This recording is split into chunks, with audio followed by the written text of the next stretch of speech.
बात करते हैं पाकिस्तान की, जहां की संसद में एक इस्तीफे के बाद से कयास लगाए जा रहे हैं कि एक बार फिर पाकिस्तान के टुकड़े होने वाले हैं। दरअसल पाकिस्तान की नेशनल असेंबली से बलूचिस्तान के सबसे बड़े नेता ने यह कहते हुए इस्तीफा दे दिया है कि उन्हें अब सरकार पर भरोसा नहीं है। तो क्या ऐसे में यह मान लिया जाए कि अब बलूचिस्तान की आजादी की निर्णायक जंग होने वाली है? अल्लाह से कभी की गई ये दुआ मानो आज कबूल होने वाली है। बलूचिस्तान में बगावत की जो आग दशकों से भड़क रही है, वो आज ज्वालामुखी बनकर फूटने वाली है। पाकिस्तान फौज के जुल्म सितम के खिलाफ बलूचिस्तान ने अब ऐलान जंग कर दिया है। और अगर यकीन नहीं होता तो इन तस्वीरों को देख लीजिए। बलूचिस्तान में बगावत के सुर आज इस कदर बुलंद हो गए कि पाकिस्तान की संसद तक हिल गई। पाकिस्तान की नेशनल असेंबली में बलूचिस्तान को लेकर हंगामा बरपा हुआ।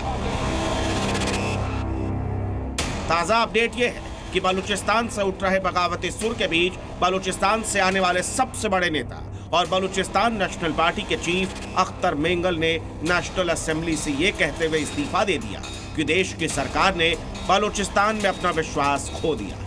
बलूचिस्तान के सबसे बड़े नेता ने अपने इस्तीफे से साफ जाहिर कर दिया है कि वो पाकिस्तान के निजाम पर भरोसा नहीं करते। तो क्या ऐसे में ये मान लिया जाए कि अब बलूचिस्तान में बहुत बड़े स्तर पर आजादी की जंग होने वाली है? और ये कयास और भी प्रबल हो जाते हैं इन तस्वीरों से। 1948 से पाकिस्तान सरकार के खिलाफ बलूचिस्तान में शुरू हुआ प्रतिरोध इन दिनों चरम पर है। बलूचिस्तान लिबरेशन फोर्स पूरी ताकत के साथ पाकिस्तानी फौज को निशाना बना रही है। एक तरफ जहां बीएलए के हमलों ने पाकिस्तान की शहबाज सरकार की चिंता बढ़ा दी है, तो वहीं 31 साल की एक बलूच महिला महरंग बलोच ने पाक सरकार और फौज की नाक में दम कर दिया। महरंग बलूच ने बलूचिस्तान की आजादी की आवाज को इतना बुलंद कर दिया है कि अब लोग उनके जलसों में हजारों की संख्या में पहुंच रहे हैं। और इन जलसों से ऐसा लग रहा है कि बलूच अब जल्द ही इस्लामाबाद के लिए कूच करने वाले।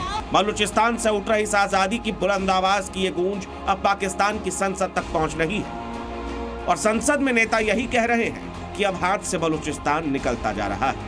पाकिस्तान के हुक्मरान ये मानने लगे कि बलूचिस्तान में अब पाकिस्तान का झंडा नहीं फहराया जा रहा है। शहबाज सरकार के समर्थक तक डर रहे हैं कि बलूचिस्तान तो हाथ से गया समझो। पाकिस्तान की तकदीर में ही है टूट। पहले 71 में ईस्ट बंगाल बांग्लादेश बना और अब बारी है बलूचिस्तान की। बस देखने वाली बात यह होगी कि वो तारीख कब आती है जब बलूचिस्तान अपनी आजादी का ऐलान कर देगा। ब्यूरो रिपोर्ट, जी मीडिया। जी न्यूज़।